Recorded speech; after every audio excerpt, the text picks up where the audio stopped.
There's a Bible, older than the King James, more complete than the one you've grown up with, and yet almost no one talks about it. Hidden in the islands of Ethiopia, written in ancient language of Ge'ez, lies a secret text. So, this is 15th century manuscript. The Ethiopian Bible. Not edited, not Romanized, not forgotten, at least by everyone. It holds scriptures you've never seen, stories banned from the Western canon, and a glimpse into the version of Christianity that's so far older and maybe more original than anything the West preserved. So, why was it ignored? Why was it left out of history books, churches, and seminaries? Was it too African, too mystical, or did it simply tell the truth that didn't fit the empire? This is the story of the Ethiopian Bible and the version of Christianity you were never meant to read. Hey, call me Louis. This is my spot. LuiSpot. The Ethiopian Bible is unique. While most Protestant Bibles contain 66 books and Catholic Bibles 73, the Ethiopian Bible contains up to 88 books, depending on the manuscript. It includes not just the well-known Old and New Testaments, but books like the Book of Enoch, the Book of Jubilees, and the Maccabean, writings ignored by most of Christianity. These are just footnotes. They offer a radically different understanding of angels, prophecy, and even humanity's place in the cosmos. Sometimes, it's amazing that, people in the 15th century, were they, aware of color?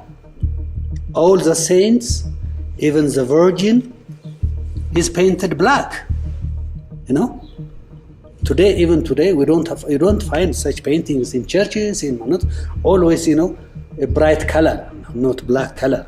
So it has to be studied very, very well, this type of documents. Look, even the evangelist, this is Matthew, and the harag or the decorations, all this, and as I told you at the beginning, piece of clothes to cover, it is cotton made. This is, homemade clothes. So they protect it not to be destroyed, the painting. Ethiopia embraced Christianity in the early 4th century, possibly before Rome. Under King Ezana of Aksum, Ethiopia became one of the first nations to adopt Christianity as the state religion. Unlike Rome, Ethiopia's Christian tradition remained independent, rooted in the ancient Jewish Christian texts of the Near East. You see, the Bible we know today didn't just emerge. It was shaped by politics and power. In the 4th century, Europe and the Roman Empire had begun to standardize the Christian canon. Church leaders convened councils like Nicaea and Carthage to define the official Christian canon. Ethiopian church stayed true to its original, broader collective of holy writings, untouched by imperial politics. It therefore meant that many of these sacred texts will be excluded from the Western canon because these books didn't fit the Roman vision of Christianity. They were too apocalyptic, too mystical, and in some cases just too Jewish. And so, while Rome codified its own Bible, Ethiopia preserved an older, more diverse tradition, one that didn't bow to imperial pressures. I know what you are asking.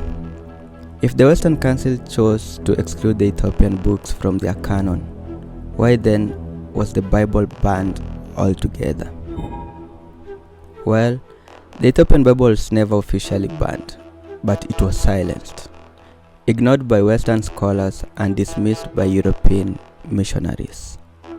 It was erased from the history, buried beneath centuries of colonial influence and Eurocentric Christian doctrines. Take for example the book of Enoch. Of all the texts excluded from Western Bibles, none is more intriguing than the book of Enoch, a text that was quoted by Apostle Jude and widely read in early Christianity. It tells of fallen angels, forbidden knowledge, and prophecies of the end of the world, a vision of the divine that couldn't be controlled, couldn't be tamed. No wonder it was banished from the Western tradition.